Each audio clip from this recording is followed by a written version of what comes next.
Bonsoir à tous et bienvenue sur Grand Lille TV. On fait tout de suite le point sur l'information. Près de chez vous, toute l'actu dans la métropole lilloise.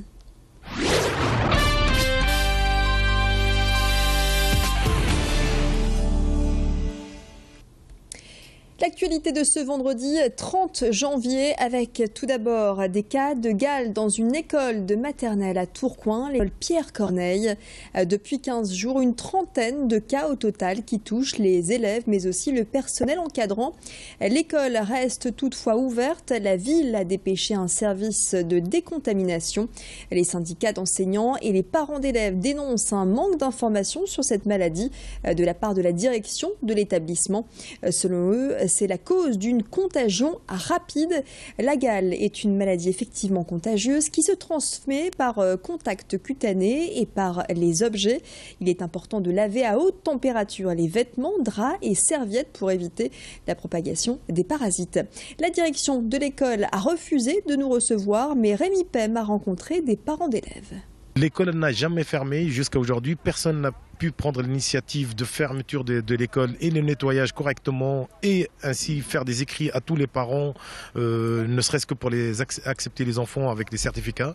Rien n'a été fait jusqu'à ce jour. J'ai reçu un appel de la mairie de Tourcoing et il y aura une réunion le lundi matin à 9 h à la mairie de Tourcoing avec l'inspectrice académique, l'adjointe au maire à l'éducation et on va essayer de trouver éventuellement une solution adéquate. L'appel à la solidarité de l'association L'Autopompe à Ouascal, il y a quelques jours, c'est tout un pan de mur du local de l'association qui s'est effondré, heureusement sans faire de blessés. Rapidement, un périmètre de sécurité a été mis en place. Seulement, l'association de l'Autopompe, qui expose d'anciens camions de pompiers et tout un tas d'équipements, se retrouve sans local pour entreposer du matériel encombrant. Un coup dur pour ces passionnés qui tentent, par le biais de ce musée, de retracer l'histoire et les avancées technologiques de ce corps de métier. En attendant le passage des experts et des assurances, l'association lance donc un appel. Le but est de continuer la sauvegarde du patrimoine des sapeurs-pompiers.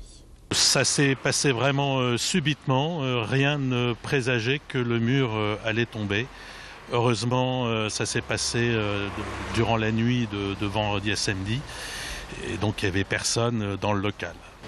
Et ce que nous souhaitons, c'est de pouvoir continuer notre activité, parce que nous sommes effectivement les seuls sur le nord de la France à offrir au public des portes ouvertes, présenter du vieux matériel qui a servi aux sapeurs-pompiers. Restons positifs, hein, je pense qu'on trouvera une solution.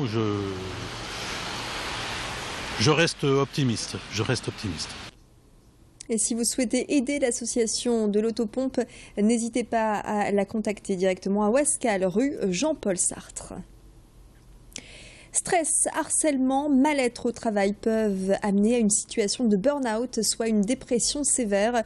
Le phénomène n'est pas rare et ce, dans tout type d'entreprise. Alors comment prévenir ce que l'on appelle les risques psychosociaux? C'était le thème d'une conférence à l'Université catholique de Lille hier soir. Elle a réuni médecins, chercheurs et chefs d'entreprise.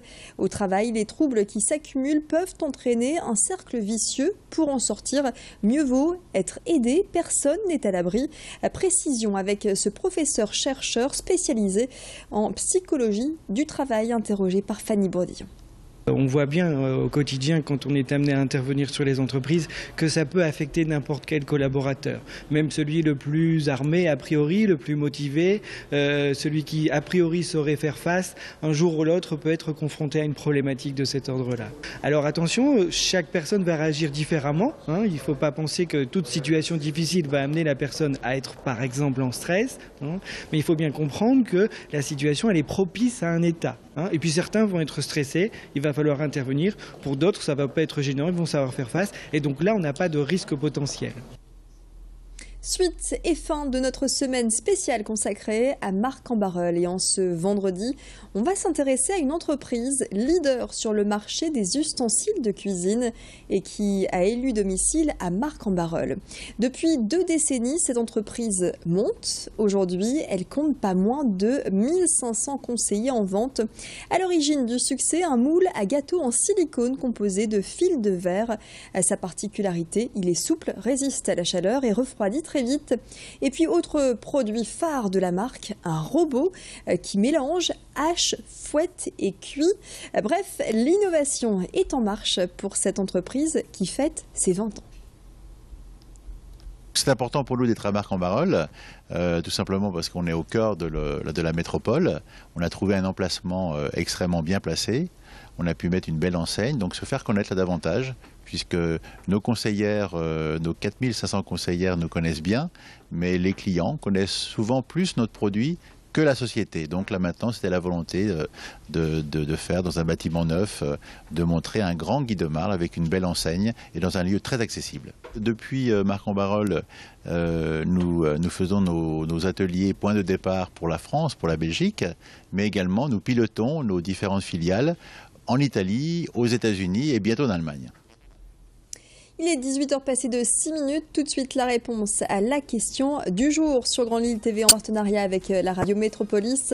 Et en ce vendredi, un mois après les avoir prises, tenez-vous toujours vos bonnes résolutions de 2015 toute la journée.